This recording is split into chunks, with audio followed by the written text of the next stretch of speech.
အလုံးမဲ့မင်္ဂလာပါလို့ကြိုဆိုလိုက်ပါတယ်ဗျာဒီခါတော့ဒီမှာဒီ3လပိုင်း10ရက်ကနေပြီး14ရက်နေ့ဒီပေါ့နော်တပတ်စာမွေးခွက်လေးတစ်ခွက်ကြည့်လိုက်အောင်ဗျာအဲ့တော့ဒီမှာပထမဆုံးလိုက်လာမှာဒီမှာ1 2 3 4 5 6ပတ်ရှိပြီပေါ့နော်ဒီမွေးကနာမှန်နေတာဆိုလို့ရှိရင်အဲ့လိုလေးလာကြည့်လိုက်အောင်ပေါ့နော်လေးလာကြည့်လိုက်အောင်ဆိုလို့ရှိရင်ဒီမှာတလန်းလာနေမနေ့ပိုင်း4 5နဲ့တောက်ကြနေညနေပိုင်း88ဆိုတဲ့ကဏ္ဍပေါ့နော်အေးလေးလုံးကိုပေါင်းလိုက်မယ်4 5 88လို့ပေါင်းလိုက်လို့ရှိရင်9ပေါ့နော်4 5ရဲ့88ရဲ့ပေါင်းလိုက်လို့ရှိရင်9ဖြစ်သွားမယ်9ဆို9နဲ့ခန့်3ဆိုတာနဲ့9နဲ့ခန့်3ဆိုတာနဲ့အဲ့ဒီမှာ9 3ဆိုတဲ့ကဏ္ဍတွက်တယ်ပေါ့နော်အဲ့မှာတရိထားမှာ9 3သူမြဆိုတာနဲ့သူ2ကွက်လောက်နေဆုံးပေးတယ်အဲ့မှာ9ပူရဲ့9 3ရဲ့2ကွက်ထွက်သွားတာပေါ့နော်9 3ကတော့လက်ခတ်ပေါ့နော်9ပူကတော့အပူပေါ့နော်အဲ့တော့ဒုတိယအပံကိုကြည့်လိုက်အောင်ဗျာဒုတိယနေရာမှာဆိုလို့ရှိရင်ဒီမှာတလဲလာနဲ့တက်ပေါ့နော်တောက်ချာနေမနေ့ပိုင်းက9ကိုထွက်ထားတယ်အဲ့မှာတက်ရဲ့9ကိုရဲ့လို့ပေါင်းလိုက်မယ်ပေါ့နော်အဲ့မှာ6တော့ဖြစ်သွားမယ်6ကိုဆိုလို့ရှိရင်6ပါဝါ1ဆိုတာနဲ့အဲ့မှာ2ကွက်ပေါ့နော်6ကိုကတလဲလာနဲ့မနေ့ပိုင်းမှာထွက်သွားတယ်နောက်ပြီးတော့6 1 6ဆိုပြီးတော့6တောက်တဲ့တောက်ချာနေမှာထွက်သွားတယ်ပေါ့နော်အဲ့မှာလည်း2ကွက်ပေါ့နော်နောက်တတိယပေါ့နော်တတိယကိုကြည့်လိုက်အောင်တတိယဆိုလို့ရှိရင်တတိယမှာဆိုလို့ရှိရင်96နဲ့80တိုက်ထွက်ထားတယ်ပေါ့နော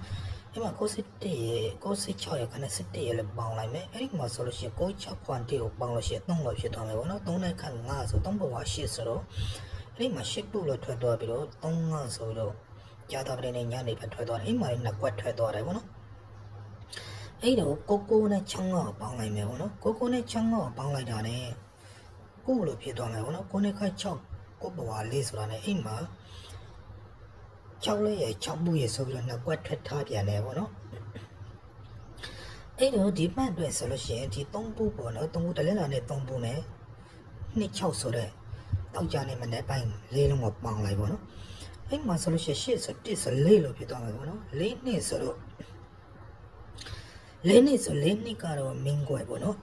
်အဲ့မှာဆိုလို့ရှိရင်4နဲ့4ကို2ကိုဆိုတော့3ကွက်ထိုးရမယ်တကယ်လို့ပူးမယ်ဆို4ပူး2ပူး9ပူးပေါ့နော်ဒီ6ကွက်ကအနည်းဆုံး2ကွက်ထွက်မယ်ပေါ့နော်သူပြင်နေကြပုံစံပေါ့နော်အဲ့တော့အနည်းဆုံး2ကွက်ထွက်မယ်ဒါတော့တစ်စိုက်ပေါ့နော်နောက်ဒုတိယတစ်စိုက်ကိုဆက်ပြီးတော့ကြည့်လိုက်အောင်ဗျ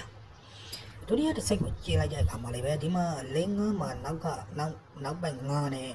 ့ဒီမှာ8ဘူးမှာထိုက်စီ8ကိုပေါင်းလိုက်မယ်ပေါ့နော်9 8ပေါင်းလိုက်တယ်နဲ့3 5ပေါ့နော်အဲ့မှာလည်းပဲ3 5ဆိုပြီးတော့ချက်သားပရိနဲ့မှလည်းထွက်သွားတယ်အဲ့မှာ1ဘူးမှာ1နောက်ပိုင်းနဲ့9 9မှာ9ထိုက်စီနဲ့ပေါင်းလို့ရှိရင်6ကိုပေါ့နော်6ကိုဆိုတဲ့ကဏ္ဍကလည်းပဲဒီမှာ9 6ဆိုပြီးတော့ထွက်သွားပြန်တယ်နောက်ပြီးတော့6တက်ခန့်6ပေါ့နော်သူလည်းပဲနေခတ်ပေါ်ခံပြီးတော့ထွက်ထားတယ်ပေါ့နော်နောက်ပြီးရင်ဒီမှာကိုမှာ9နောက်ပိုင်းနဲ့6 5မှာ6ကိုပေါင်းလိုက်လို့ရှိရင်5ပေါ့နော်5 3ဆိုလို့ရှိရင်လည်းပဲသူဒီမှာ3 5ဆိုပြီးတော့ထွက်သွားပြန်တယ်ပေါ့နော်နောက်ပြီးတော့5ပါဝါသူမြဆိုတော့အဲ့မှာတော့သူ3ပုဆိုပြီးတော့ထွက်ထားပြီးတော့3 5ဆိုပြီးထွက်ထားပြန်တယ်ပေါ့နော်တလဲလာနဲ့တောက်ကြနေညာနေမှာပေါ့နော်တကယ်လို့သူလည်း2ကွက်ပြန်ထွက်မယ်ဆိုလို့ရှိရင်ဒီမှာ3ပုံမှာ3နောက်ပတ်ရဲ့2 6မှာ2တက်စီပေါင်းလိုက်လို့ရှိရင်3နဲ့အပေါင်း5ပေါ့နော်အဲ့မှာလည်း5 3ပေါ့နော်အဲ့မှာ9 3ဆိုပေါ်ခံလိုက်ရသူမြဆိုတော့အဲ့မှာ9 3 50 30လို့ဖြစ်သွားမယ်ပေါ့နော်နောက်ပြီးတော့9ပူ3ပူသူမြပူလို့ဖြစ်သွားမယ်ဒီ6ကွက်က2ကွက်ထွက်မယ်နောက်ပြီးတော့ရှိမှပြခဲ့တဲ့6ကွက်က2ကွက်ထွက်မယ်ဆိုလို့ရှိရင်4ကွက်ထွက်မယ်ပေါ့နော်ဒီပတ်ပေါ့နော်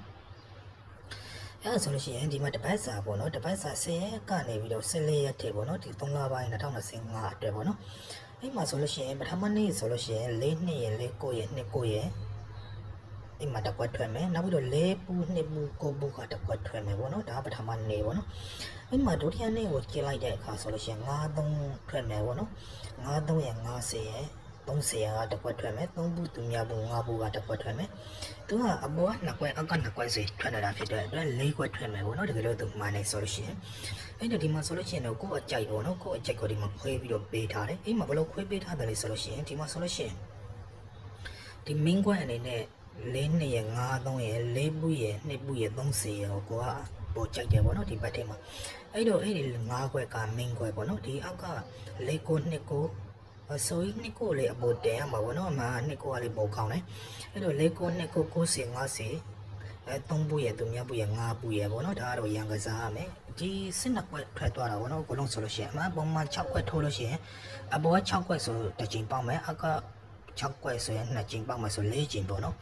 အဲ့လိုတကယ်လို့သူဆက်ပေးမယ်ဆိုလို့ရှိရင်ပထမနဲ့ဒုတိယမှာဒီမှာဒီစစ်2ကွက်6ကွက်6ကွက်ဆိုစစ်2ကွက်ပေါ့နော်အပူ6ကွက်ရဲ့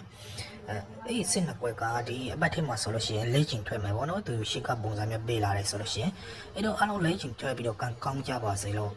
ဆုတောင်းလိုက်ပါတယ်ဗျအဲ့တော့ကြိုက်လို့ရှိရင်တော့ကစားလို့ရတယ်ဗောနော်ဒါကတော့မလေးမသွေးတကယ်လို့တကွက်တစ်ကစားရှင်နေဆိုလို့ရှိရင်လည်းတကွက်တစ်ကစားလို့ရတယ်ဗောနော်တကွက်တစ်ကစားမယ်ဆိုလို့ရှိရင်ဒီမှာ4နဲ့5တောင်ဗောနော်အဲ့နှစ်ကွက်ကမွေးရမယ်ဗောနော်အဲ့နှစ်ကွက်က